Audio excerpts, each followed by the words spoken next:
Balut got the wrong bloke.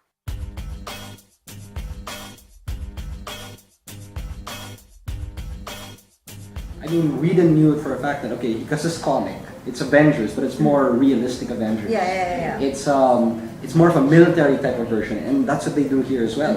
And in the comic, it's very how do I put this? Very big screen. The action is very big screen, and even some of the bad guys in the comic are here. The Chitauri, the aliens, they're here. They're here as well. Right. Although in the movie they're more cannon fodder, more than anything minions else, compared to it's more personal in the comic.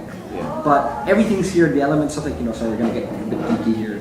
Like for example, the reason why You think I'm listening? I'm spacing out. You're thinking I'm you're replaying thinking the Loki, movie. Loki, I know, Loki. right? I'm replaying the movie in my head right now. So actually, Loki's the one who brings them all together in the comic, and just the same way here. Yep. And even the Hulk plays a very pivotal role in the comic. Same case here. Yeah. It's beautiful melding of you said the '60s and the more modern Ultimates. Yeah. Perfect. We then knew where to get the material from, and it worked. And Loki. I just give it an A plus, because I was like 10-15 minutes late, but I didn't really miss much because they were at that point they were just gathering the Avengers and all, but it was already a good thing happening. So parang wala. I sat down, ordered my popcorn, ordered my iced tea, and I just let it unfold. And it happened. It was an adventure for me. I couldn't stop laughing. I was just totally lost in it. Forgot about a lot of the stress that I'm going through because of my wedding. But that's the point. And I you think go to a that's- movie to forget. And I think that's one of the best things about the Avengers. Is that it's not just a fanboy thing.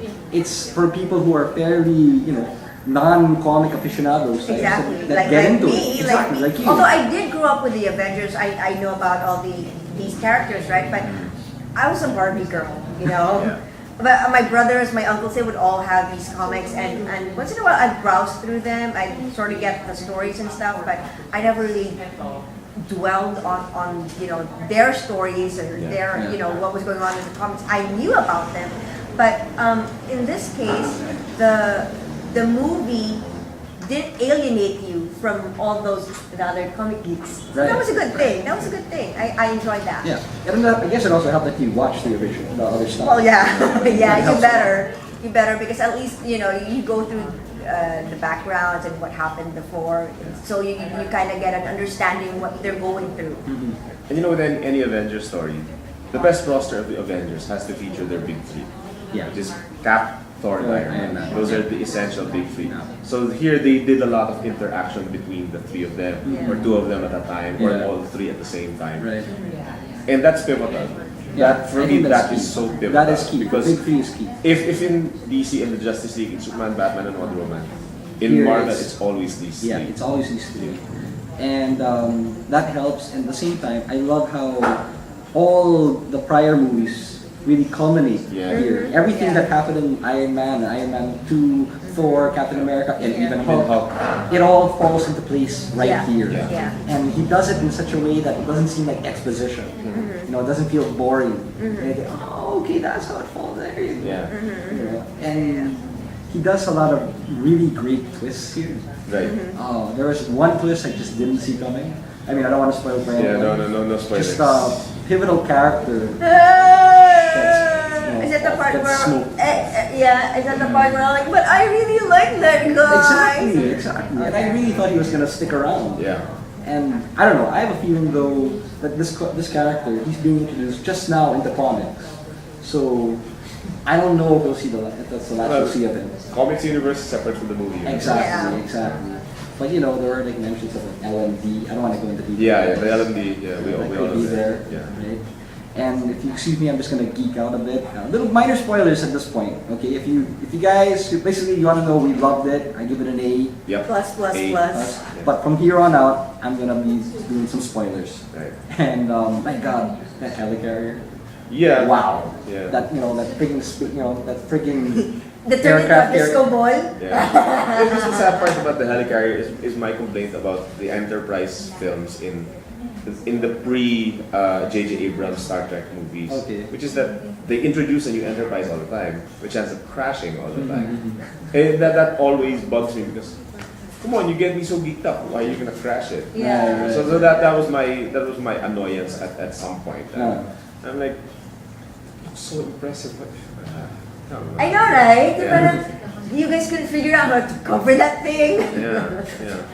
But you know, the first time that it does emerge, Yeah. you're like, okay, yeah, it You know has what? to be Yeah, impressive. It has to be massive. it was. It Yeah. was. You could actually hear people gasping. Yeah. I Yeah. heard you guys. You're like, whoa. Yeah. It's like wow. Again, it's a completely other geek thing. Yeah, yeah. Wow. Yeah. You Just never like thought that I'd see thing it. where that other Iron Man suit. Yeah, comes out. Oh, yeah. that's my. Dude, they were like, that whoa. must be my favorite moment of the film. As an Iron Man, No, my favorite moment was when Hulk. when the armor, when the Mark 7 armor comes out and Tony's screaming, deploy it, Yeah. and he's falling down the building, and it comes out and just attaches on them. I lost my mind. Yeah, same here. I Same lost here. it. I'm like, Same here. you know, how are they gonna get past? How are they gonna surpass the suitcase armor from Iron Man? Exactly. And they this did is it. how you do And it. they did it. They surpassed the Mark 5 with the Mark 7. So, wow. Amazing, Yeah. amazing. Yeah. You're saying you're geeking about something. No, I liked it. The little boy in me was screaming. The little boy in me wet his pants. I love Black Widow here. I think she's even more substantial a character Oh, yeah. in this one compared to Iron Man 2. Yeah, exactly. Iron Man 2 was just like she's just like eye candy and then just one action scene and boom. Yeah, You know, exactly. which is impressive. Which Well, is it was impressive. impressive at that time. Yeah. But now, you kind of see what you're up against. Exactly. You know? I mean, you have, she's there, Yeah, and and wala, she- patay ka na. Yeah, and her personality is more drawn out here. Yeah, they talk about her background as a Background, spy, what spy. she was doing on the bad side of the tracks. And her relationship with Hawkeye, Yeah. you know, and yeah, I mean, Joss Whedon's always had that talent anyway to like draw out really strong female characters. You've seen it in Dollhouse. I've seen it in Buffy. Which you is know. good actually for the little girls who are watching that movie. Yeah, my you sister, know? my niece is gonna Yeah. love it. She is gonna love Okay. it. The last time I was this excited and happy about a movie was Kick-Ass, and I want a little girl, like hit girl. Now, I hope when she grows up, she turns out to be like Black Widow. And the other surprise for me was Yeah. this is exactly how Hulk should be. As in all Done. With all the action. Hulk was With all the well action, done. Yeah. See, the problem with the first two Hulk films is that, well, the first one was just weird. wrong. It was weird. Wrong. They fallen into vaporizing rooms